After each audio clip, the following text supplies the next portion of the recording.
हम में से कई लोगों के साथ अक्सर ऐसा होता है कि पैसा तो काफ़ी कमा रहे होते हैं, हमारे पास सोर्स ऑफ इनकम अच्छी होती है, हाउएवर हमारी वेल्थ एक्यूमुलेट नहीं हो रही होती है। Over the period of time after certain time period हमें ये लगता है कि यार पैसा तो मैंने बहुत कमाया लेकिन वो पैसा मेरा कहाँ चला गया? तो उसे वेल्थ लीकेज योग भी आप कह सकते हैं कि कमा तो आप बहुत सारा रहे हैं, लेकिन बच नहीं रहा है इवेंचुअली। ना चाहते हुए भी बहुत सारी चीज़ों पे खर्चा हो जा रहा है, वो कुछ भी हो सकता है, आपका अपना लग्ज़री लाइफ़स्टाइल हो सकता है। भारी बीमारी, हॉस्पिटलाइज़ेशन, कोर्ट कचहरी, it could be anything, right? तो आइए ऐसे ही एक चार्ट पे आज हम एनालिसिस करते हैं। हमारे पास एक नेटिव का चार्ट आया था, जिनका चार्ट काफ़ी स्ट्रॉन्ग है, अगर आप खुद भी देखेंगे जो एस्ट्रोलॉजी के फॉलोवर्स हैं। बट देन इवेंचुअली उनका एक सबसे बड़ा प्रश्न ये था कि सर मैं बहुत ज़्यादा कोशिश करता हूँ, पर मेरे ऊपर लायबिलिटीज़ इतनी है कि मैं पैसा रोक ही नहीं पा रहा हूँ। तो चैलेंज है क्या यहाँ पे? किस तरीके से मैं अपनी वेल्थ एक्यूमुलेट करूँ? तो आइए, मैं आचार्य शरद शर्मा आज आपके साथ वृंदावन एस्ट्रो रेमेडीज़ में एक नया चार्ट लेके, नई स्थिति लेके आपके साथ डिस्कस करेंगे। देखिए, जो ये नेटिव हैं इनका यहाँ पे सैजिटेरियस धनु लग्न बन के आ रहा है अगर आप देखेंगे, राइट? और अगर हम यहाँ से कैलकुलेट करते हैं तो इनका जो धन का भाव है बेसिकली 10th लॉर्ड है वो। है ना जी? तो पहला बेसिक स्ट्रक्चर समझ लेते हैं। धनु लग्न के लिए अगर हम यहाँ पे समझते हैं तो सेकंड भाव जो होगा वो मकर राशि है, यानी कि कैप्रिकॉर्न और उसके जो लॉर्ड है सैटर्न है। सैटर्न देखिए दूसरे भाव का दूसरा भाव हमारा हुआ धन, वाणी, कुटुंब, वेल्थ एक्यूमुलेशन बेसिकली। तो इसके जो स्वामी हैं सैटर्न वो यहाँ पे बैठे हैं 6th हाउस में। तो जब सेकंड भाव का स्वामी 6th भाव में आ जाएगा, ठीक है? तो यहाँ पे अलग ही डायनामिक्स क्रिएट हो जाते हैं। इसके साथ ही हम देखेंगे 6th हाउस का जो राशि नंबर है that is 2 number and the Lord of 6th house basically अगर हम उसको बोलेंगे, राइट? तो वीनस है। वीनस कहाँ पे है इनका? वीनस इनका 10वें भाव में मरकरी और सन के साथ यहाँ पे अपना कन्या राशि में स्थित है।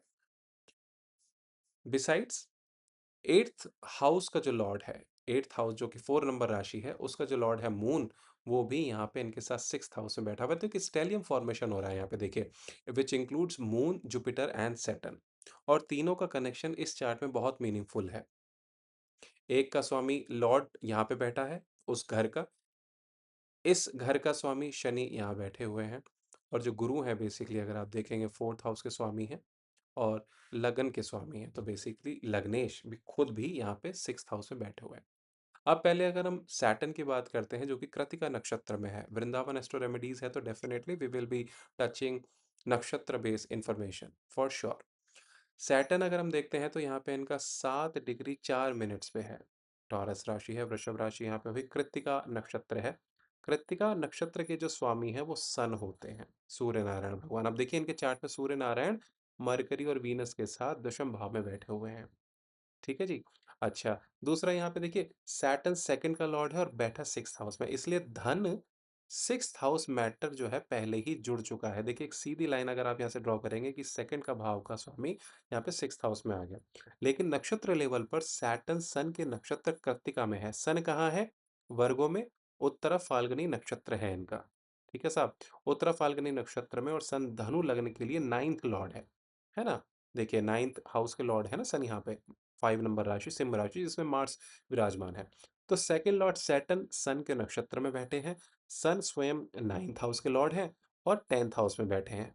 एक इक्वेशन यहाँ पे हमने एस्टैब्लिश कर लिया। इसका मतलब सिर्फ ये नहीं है कि केवल पैसे का लॉस होता रहेगा यहाँ पे।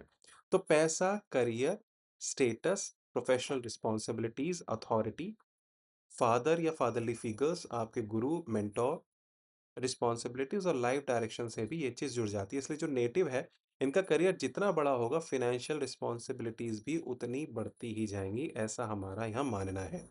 Eight the same time if we talk about the 8th house lord हमारे यहाँ पे मून रहेंगे, जो कि रोहिणी नक्षत्र में है और वो कहाँ बैठे हैं? अगेन 6th हाउस में। तो रोहिणी नक्षत्र के साथ मून यहाँ पे हमारे 6th हाउस में बैठे हुए हैं। मून क्या है यहाँ पे? लगभग 10 डिग्री 51 मिनट। टॉरस राशि, रोहिणी नक्षत्र, नक्षत्र लॉर्ड कौन हुए? अगेन मून हुए और मून बैठे हैं 6th हाउस में। इसका मतलब है 8th लॉर्ड 6th हाउस में और 8th लॉर्ड अपने ही नक्षत्र में। तो यानी कि जो आपकी 8th हाउस की थीम्स होती है ना, जो 8th हाउस की आपकी चीजें रहती हैं, तो वो बहुत ज़्यादा स्ट्रांगली यहाँ पे 6th और 8th का स्ट्रॉन्ग कनेक्शन यहाँ बन रहा है और स्ट्रांगली 8th हाउस की थीम आपकी एक्टिवेट हो रही है। अब 8th हाउस की हमारी थीम्स क्या-क्या रहती हैं देखिए, जैसे इनहेरिटेंस है, फैमिली एसेट्स हैं, इंश्योरेंस है, हिडन फाइनेंशियली मैटर्स कह सकते हैं, ट्रांसफॉर्मेशन कह सकते हैं, सडन फाइनेंशियल इवेंट्स हैं, है ना? इस तरह की चीज़ें जो हैं आपके 8th हाउस से यहाँ पे रिप्रेज़ेंट की जाती हैं। और छठा भाव हमारा क्या बताता है? डेट है, मेडिकल एक्सपेंडिचर्स हैं, लिटिगेशन है, कोर्ट कचहरी, पुलिस थाना जो सब आजकल चक्कर चल जाता है, किसी व्यक्ति का कोर्ट कचहरी में फँस जाता है, डिस्प्यूट्स ना चाहते हुए भी कोई ना कोई रायता फैल जाता है। ऑब्लिगेशंस हैं, भई घर वालों का कुछ काम कराना है, कुछ इस तरह की चीज़ें हैं, घर-परिवार, रिश्तेदार, इन सब का ऑब्लिगेशन है। लोन ईएमआई का घर है और सर्विस रिलेटेड एक्सपेंसेस का भी घर है। यही कारण है कि यहाँ पे अगर हम फैमिली इनहेरिटेंस की या के मामले में यहाँ पे डॉक्यूमेंटेशन और लीगल क्लैरिटी इनके लिए बहुत ही मस्ट है। क्योंकि नक्षत्र लेवल पे ये साफ कनेक्शन बन रहा है। यहाँ का 8th हाउस का और 6th हाउस का देखिए मून है, रेवती नक्षत्र है, 8th के स्वामी हैं, 6th में जाके बैठ गए हैं। है ना? तो यही कारण है कि फैमिली या इनहेरिटेंस में इन जैसे व्यक्ति को सलाह दी जाती है कि साहब अपने डॉक्यूमेंटेशन और लीगल क्लैरिटी आप हमेशा बड़ा साफ रखें, नहीं तो आप बहुत बुरी तरह फँस सकते हैं इसके अंदर। अब दूसरा यहाँ पे हम देख रहे हैं कि मून और जुपिटर दोनों रोहिणी नक्षत्र में हैं। ये एक बहुत ही सटल लेकिन पावरफुल पॉइंट है अगर आप देखेंगे यहाँ पे। उसका रीज़न क्या है?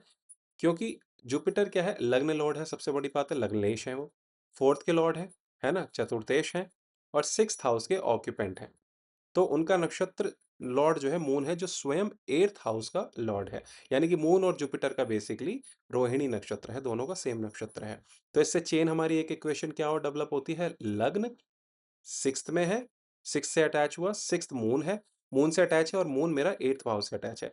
इसका प्रैक्टिकल अर्थ अगर आप देखेंगे तो यह है कि नेटिव की पर्सनल और आपका कह सकते हैं कि फाइनेंशियल स्टेबिलिटी पर 6th और 8th हाउस का काफ़ी स्ट्रॉन्ग इन्फ्लुएंस आ सकता है। यहाँ पे देखिए लग्न, लग्नेश, चतुर्थेश यानी कि प्रॉपर्टी, आपकी मातृभूमि, माँ, इमोशंस ये सब चीज़ें आपके 6th और 8th हाउस के साथ कहीं न कहीं, किसी न किसी तरीके से कनेक्टेड हैं। तो हमने इनसे पूछा साहब आपकी फैमिली रिस्पॉन्सिबिलिटी किस तरीके की है? तो हाँ, इन्होंने माना कि मेरे अपने घर में मैं अकेला कमाने वाला हूँ। First thing and then second thing इनके ऊपर बहुत सारे एग्जिस्टिंग ऑनगोइंग लोन या इस तरह की लायबिलिटीज़ हैं जिनसे ये मुँह नहीं चुरा सकते किसी भी कीमत पर क्योंकि वो इनके अपने ही घर परिवार वालों के हैं। या इनके अपने ऊपर इनके पिताजी ने या माताजी ने या और भी जो इनकी चीज़ें हैं घर में रिश्तेदार हैं, उनके थ्रू इनके लीगल ऑब्लिगेशंस लोन बन रहे हैं। और हेल्थ पे भी एक्सपेंडिचर ऐसी चीज़ों में काफ़ी पॉसिबल होता है।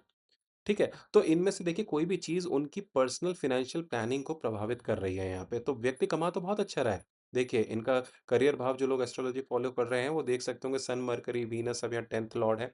सॉरी 10th भाव में बैठे हैं और जो इसका लॉर्ड है मरकरी है वो खुद अपने हाउस में बैठा है देखिए कितना शुभ है। केंद्र भाव में बैठा है और करियर क्षेत्र में बैठा हुआ है। तो this is really one of the excellent positions for mercury. अब यहाँ पे अगर हम देखते हैं कि 6th का जो लॉर्ड वीनस है और हाँ, मरकरी का ध्यान दीजिएगा वो देखिए इनका मैरिज हाउस का भी मालिक है, स्वामी है, लॉर्ड है ना? जहाँ पे राहु बैठे हैं। तो नेवरदलेस 6th लॉर्ड वीनस पे अब हम आते हैं, जो छठे भाव का इस घर का जो स्वामी है, वो वीनस बना। जो वीनस है, शुक्र हैं, उनका नक्षत्र है चित्रा। चित्रा नक्षत्र किसका होता है? मंगल का। यानी कि मंगल से देखिए यहाँ पे एसोसिएशन इनकी आ रही है। अब वीनस क्या है? 6th का भी लॉर्ड है और देखिए दूसरी राशि यहाँ पे 7 नंबर है, वो है आपकी 11वाँ भाव, 7 नंबर राशि बोले तो 11वाँ भाव है, जहाँ पे वीनस हर ग्रह यहाँ पे 2 चीज़ों का लॉर्ड होता है, मून को और सन को छोड़ के। तो देखिए वीनस हमारे 6th भाव के लॉर्ड है और यहाँ पे 11th भाव के लॉर्ड हैं, क्योंकि 2 नंबर राशि वृषभ और 7 नंबर राशि तुला, ये दोनों ही वीनस के आधिपत्य में आती हैं। अब वीनस का हम अगर डिग्री यहाँ पे देखते हैं इनकी कुंडली में, that is somewhere around 29 degrees 40 minutes, वर्गों में है, चित्रा नक्षत्र है। सो चित्रा ऑब्वियसली दैट सिग्निफाइज कि भाई इसका सिग्निफिकेटर यहाँ पे मार्स है, इसका डोमिनेंस, इसकी गवर्नेंस मार्स के अंडर में आती है। यानी कि 6th लॉर्ड वीनस और मार्स नक्षत्र जो कि 5वें, आप देखिए मार्स कहाँ-कहाँ का, देखिए यहाँ पे फिर से एक इक्वेशन फॉर्म करने की प्रयास कर रहे हैं। मार्स देखिए यहाँ पे 5th हाउस का लॉर्ड है क्योंकि 1 नंबर राशि एरिस है और उसके बाद 12वें भाव का लॉर्ड है। देखिए यहाँ पे इक्वेशन एकदम और एक बड़ी जानदार इक्वेशन बनने जा रही है जहाँ से आपको इनके एक्सपेंसेस का एक और भाग पता चलेगा। तो मार्स हैं लगभग 7 डिग्रीज़ 36 मिनट पे इनके चार्ट पे और यहाँ पे लियो में बैठे हुए हैं, जो कि सन का घर है। सन की राशि है सूर्य नारायण की। तो इससे एक चेन और बन गई इनकी कि sixth Lord, sixth house connected है वीनस से। वीनस किसके नक्षत्र में है? मार्स के नक्षत्र में है। मार्स कहाँ-कहाँ के हमने बताया लॉर्ड है? एक तो 5th हाउस के और एक आपके 12th हाउस के। लेकिन 12th हाउस, 9th हाउस ये बहुत महत्वपूर्ण है क्योंकि 6th हाउस मैटर्स के खर्चे में 12th हाउस का एक्सपेंडिचर कंपोनेंट भी ऐड ऑन हो रहा है। This is what we are trying to state that. ठीक है? तो यहाँ से सिर्फ़ आपका 2nd हाउस ही नहीं, यहाँ पे जो 12th हाउस का बेसिकली एक्सपेंडिचर है that is also getting add on top of this existing liabilities, dispute issues और whatever it is, somehow पैसा ड्रेन हो रहा है क्योंकि 6th हाउस मैटर्स के खर्च में 12th हाउस का भी एक्सपेंडिचर हमने अभी इस इक्वेशन के थ्रू देखा कि कैसे ऐड हो रहा है। तो यहाँ पे debt, obligation, dispute, service equals to expenditure का एक बड़ा ही अजीब सा कनेक्शन बन गया है यहाँ पे। और यही करंट राहु की देखिए इनकी महादशा इस समय चल रही है, तो आप जो एस्ट्रोलॉजी के हम फॉलोवर्स हैं वो समझ सकते हैं राहु की महादशा है तो उससे रिलेटेड जो भी एसोसिएटेड हाउसेस हैं वो भी एक्टिवेट हो जाएंगे, तो इनकी शादी की महादशा भी, शादी की बेसिकली कह सकते हैं पीरियड भी इनका चालू हो चुका है। और क्योंकि मरकरी एक्टिवेटेड है इस समय इनके राहु में, मरकरी की अंतरदशा है और मरकरी कहाँ का लॉर्ड है? बेसिकली मरकरी 7th हाउस का भी लॉर्ड है, 6th हाउस का भी लॉर्ड है और जहाँ जहाँ पे उसके नक्षत्र एसोसिएटेड हैं वो चीज़ें भी एक्टिवेट हो जा रही हैं। तो देखिए यहाँ पे अभी इनकी अगर हम इस अंतर और महादशा की बात करें तो हमारा ये कहना है कि साहब आपका करियर और opportunity, income, expenditure, final decisions साथ-साथ चलाने पड़ेंगे। You have no other option. However he needs to be very watchful about his expenses. अब शादी का भी बात है, करियर का भी बात है, एज उस हिसाब पे है जहाँ करियर और शादी दोनों एक साथ इनका, और स्वामी भी करियर का और इनके शादी का मरकरी है। तो पूरी नक्षत्र चेन एक जगह से हम देखें तो 2nd लॉर्ड सैटर्न कृत्तिका सन के नक्षत्र में है, सन हमारे 10th हाउस में बैठे हुए हैं। देखिए फिर से वो जुड़ेगा और यहाँ पे 8th लॉर्ड जो थे मून, वो यहाँ पे रोहिणी नक्षत्र में, जुपिटर भी रोहिणी नक्षत्र में उनके साथ 6th हाउस में आके विराजमान है। अब आगे अगर हम देखते हैं तो पैसे की लीकेज कहाँ और कैसे हो सकती है, तो देखिए 6th हाउस और 8th हाउस का जो हम आपको बता रहे हैं यहाँ पे कनेक्शन इनका बन चुका है। तो देखिए हेल्थ और मेडिकल रिस्पॉन्सिबिलिटीज़ आ सकते हैं। It could be legal dispute expenses, it could be loan, है ना? लोन हो सकता है, कोई ईएमआई हो सकती है, लायबिलिटीज़ हो सकती हैं, इंश्योरेंसेस हो सकते हैं, फैमिली रिस्पॉन्सिबिलिटीज़, फैमिली लायबिलिटीज़ हो सकती हैं। तो देखिए जहाँ पे शनि का गेम आ जाता है ना, बेसिकली उसको ऐसा माना जाता है कि वो कार्मिक हो जाता है फिर चीज़ें। तो जब इनका कार्मिक है यहाँ पे तो दिस इज़ प्रेटी श्योर कि इनके साथ ये जो चैलेंज है, ये चैलेंज नहीं है, बेसिकली ये कहीं न कहीं इनके प्रारब्ध का अपना एक तरीका है इनसे उनको सपोर्ट कराने का, है ना? इसके आगे हम देखेंगे तो प्रॉपर्टी इनहेरिटेंस की हमने बात बताई, करियर रिलेटेड एक्सपेंडिचर्स हैं क्योंकि 2nd लॉर्ड सैटर्न नक्षत्र लॉर्ड सन के में है और सन कहाँ बैठे हैं? इनके 10th भाव में बैठे हैं, तो करियर से रिलेटेड भी इनके एक्सपेंडिचर्स हो सकते हैं। साथ में सडन एक्सपेंडिचर्स की अगर हम बात करेंगे तो हम 12th हाउस की एंगेजमेंट की भी बात करेंगे।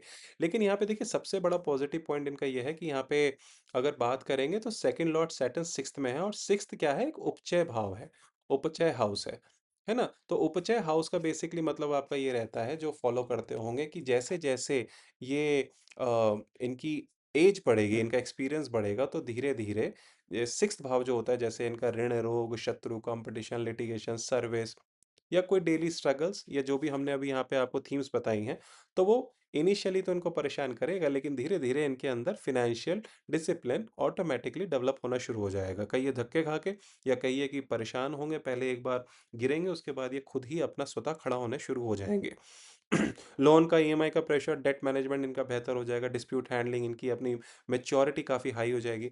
तो इस तरह से ये प्रेशर हैंडलिंग स्किल्स भी सीख जाएँगे और फाइनेंशियल बर्डन भी इनका धीरे-धीरे रिस्पॉन्सिबिलिटी मैनेज करने की जो इनकी क्षमता है वो विकसित हो जाएगी।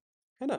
तो ख़ासकर सैटर्न के कारण। तो देखिए हम ये बोलेंगे यहाँ पे कि ऐसा नहीं है कि पैसा आपका बिल्कुल ही बह रहा है या कुछ हो रहा है, तो पहले तो इनके लिए एक टिप है और वो कोई रेमेडी ऐसी नहीं है कि जिसमें आपको कोई ग्रहों की पूजा करनी होगी। पहले तो बात ये है कि आपको फाइनेंशियल मैनेजमेंट देखना चाहिए, अपनी चीज़ों को, अपनी सैलरी को उस हिसाब से, अपनी इनकम को उस हिसाब से सेग्रीगेट करना चाहिए एंड अगर कोई इंश्योरेंस की या ऐसी चीज़ें हैं तो लाइफ में लेके रखनी चाहिए। अपनी इंश्योरेंस लेके आप अपनी चीज़ों को ही इंश्योर्ड करते हैं। प्रॉब्लम से अगर भागेंगे तो प्रॉब्लम डेफ़िनिटली बढ़ेंगी। सिस्टम बनाकर अगर हैंडल करेंगे तो हम उनको इवेंचुअली अपनी स्ट्रेंथ बनाकर अपने ये जो पैसे की हमारी इनकम के जो चैलेंजेज़ हैं कि मेरी वेल्थ नहीं बन रही है, उसको हम कंट्रोल कर सकते हैं। तो इसी वजह से हम इसको वेल्थ लीकेज चार्ट से ज़्यादा वेल्थ मैनेजमेंट डिसिप्लिन चार्ट कहेंगे। अगर ये ऐसा करेंगे तो definitely he is going to be a successful person. इसी के साथ मैं आचार्य शरद शर्मा आशा करता हूँ कि आपने कुछ नया देखा होगा, सीखा होगा। आपके क्या फीडबैक्स हैं, आपके क्या इस तरह के कोई चैलेंजेस हैं, आप you can always connect with me over Instagram through the DM और फेसबुक और WhatsApp number. Thank you very much. नमः पार्वती पते, हर हर महादेव। जय जगन्नाथ, जय जगन्नाथ, जय जगन्नाथ।